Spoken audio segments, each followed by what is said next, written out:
What's happening with you? This is the Roi C Gilmore podcast, where real don't get no realer and it don't come with a filter. I am your host, Roi C Gilmore. My name is Agapitos, and I'll be narrating this story. So this story begins with me meeting this beautiful woman named Ammorette. She was 5 feet, brown skin, all natural, locks, and a body like a Coke bottle. She was a spiritual woman, really put God first. And when you saw her, she looked like one of God's top-tier creations, a truly lovely woman. In fact, her name meant little love in French. Although she was very physically pleasing to look at, my favorite thing about this woman is that she was a chosen one, and so was I. To be chosen by God is a blessing and a curse. To be chosen by God is to be very misunderstood by the very same people that God expects you to love. I had never ran across another chosen one in my lifetime. Finally, somebody that has the potential to truly understand me spiritually. I had a wife. That woman neglected me in ways that I thought I would never have to go through, and we divorced. Ironically, Amaret was also divorced, and she went through the same exact thing, and we both understood what it was like to give your all to something, only to be left stranded in the end and broken. Some may call it a trauma bond, but it was a bond nonetheless. Who cares? Dog, we prayed together. We prayed for each other. We fasted together, and above all else, we felt completely safe with one another. Now here's the kicker.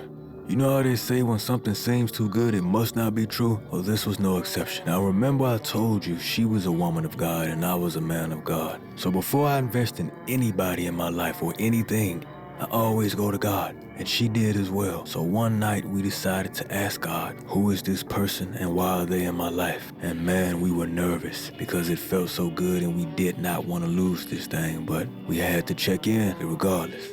So, God answered us. I had a vision, and she had a vision. In my vision, God told me, you and this woman will have an intense and passionate but short-lived relationship. If you disobey me, if you too are to obey me, you will have my blessing and longevity. But you too are not to fall in love or have sexual relations. You are only to be friends and not take it past that. Because if you do, it would be very destructive. And ironically, God told her the exact same thing. So when we spoke afterwards, we were both kind of scared to move forward because we felt so deeply. And the very thing that God told us not to do, we ended up doing. Did we try to keep it cordial for the most part? Yeah, we did. But our feelings were way too strong to be just friends. Truth be told, me and this woman was in love way before we even went to God and asked his permission to move forward.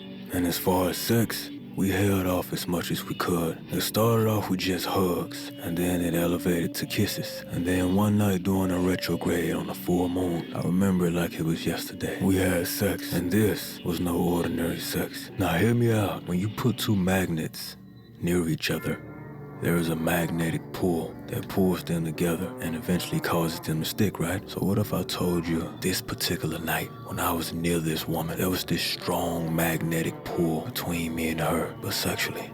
Naturally, we gave in. I remember the first time I seen this woman naked, just sitting there looking at her. She was absolutely stunning. She was nervous, so she was sweating, and the moonlight glistened off of the sweat on her brown body. Her titties were so goddamn pretty. The moonlight reflecting off of the juices on her pussy made it seem like her shit was gleaming. It was drop dead silent when she grabbed me and pulled me closer to her. Her heart was beating so fast I could see that motherfucker beating through her chest. Now keep in mind, I'm just as nervous as she is, because God had warned us and we were not listening. I did not want to lose this woman. So I opened my mouth to tell her, hey, we shouldn't be doing this. But before I got a chance to open my mouth, this woman grabbed me by my waist and she pulled me inside of her. And man, when I felt this woman, everything that I was thinking went out the window. When I entered this woman, our spirits astral projected and they left our physical bodies. And we went to this new realm, this nirvana of love, light, and happiness. It was unlike anything I had ever experienced. And in this realm, we spoke telepathically, and the sex was tantric. It didn't take us long for us both to agree that we never wanted to leave this place. We wanted to stay forever. It was no wonder why God warned us about this. This shit was dangerous, but it felt so damn good. I fucking loved every second of it. I didn't want this shit to end. Why would I? So I'm fucking this woman. Her eyes are locked in on me like she in a fucking trance, and I'm stirring her shit real good and stretching her the fuck out. I can hear this woman's thoughts. I can feel what she's feeling, and she is losing her motherfucking mind, and so am I. This woman felt too damn good. So as if things weren't already bad because we was disobeying God, here's where things got even crazier. So we in the missionary position while I was gunning her the fuck out. She opened her mouth real wide and held out her tongue, and I heard her speak to me telepathically and tell me, spit in my mouth. And I did just as she instructed, and I spit in her fucking mouth while I was beating up her shit. She swallowed it, and her body began to shake, and she dug her nails in my back, and she mumbled these words: I will never leave you. I will always be by your side. Me and you together forever. I bind your spirit to mine. Then she came hard as shit, and she moaned, so mote it be. And it's crazy because the moment she casted that spell, I felt that motherfucker activate. I felt my body get filled with adrenaline, with passion, and I just felt so obsessive over this woman. Nothing else mattered but her. And you know what? I was okay with that. I didn't know why, but I was okay with that. Afterwards, Ammorette got on top, and she began to jack it while she was riding the tip. I lost my motherfucking mind watching them titties bounce while she fucked me so goddamn good. She stuck her fingers in my mouth and opened my shit up and spit right in it. And she told me, bind yourself to me as I have binded myself to you. I swallowed her spit and I said, to the divine powers that be, in love and peace I bind this woman to me. Through this spoken covenant and this physical sex, Ammorette, you are binded to me in this lifetime and the next.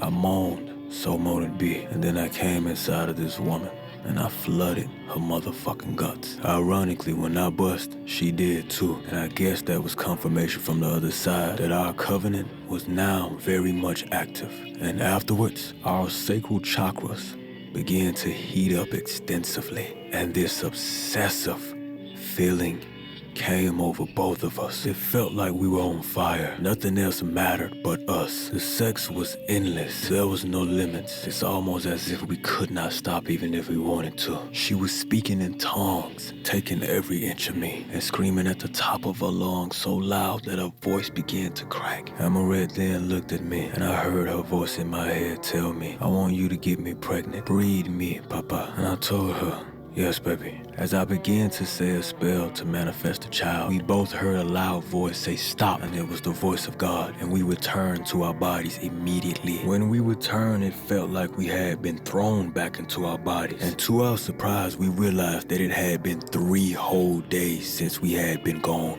Our bodies were weak, we were dehydrated, and it felt like we were dying.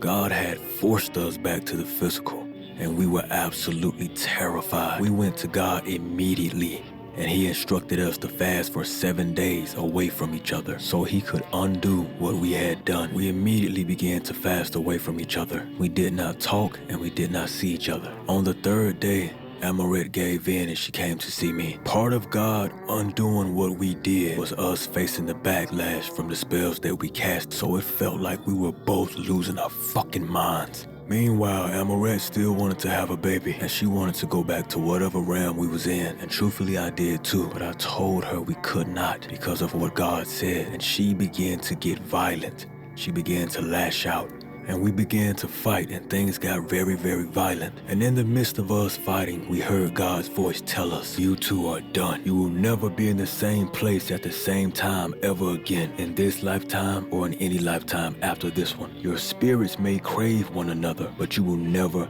have each other because of your actions. God then told us to turn and walk in opposite directions until He told us to stop and to never return in each other's presence again. He also instructed us to not look back as we were walking away. And that was the hardest thing I have ever had to do. But God said it, and it was so. I heard Ammorette wailing as she walked the opposite direction, and I was crying so hard I couldn't even breathe. But the truth is, we deserved this. And that was the hard truth, because this is what happens when you step outside of the will of God and you exhaust His grace.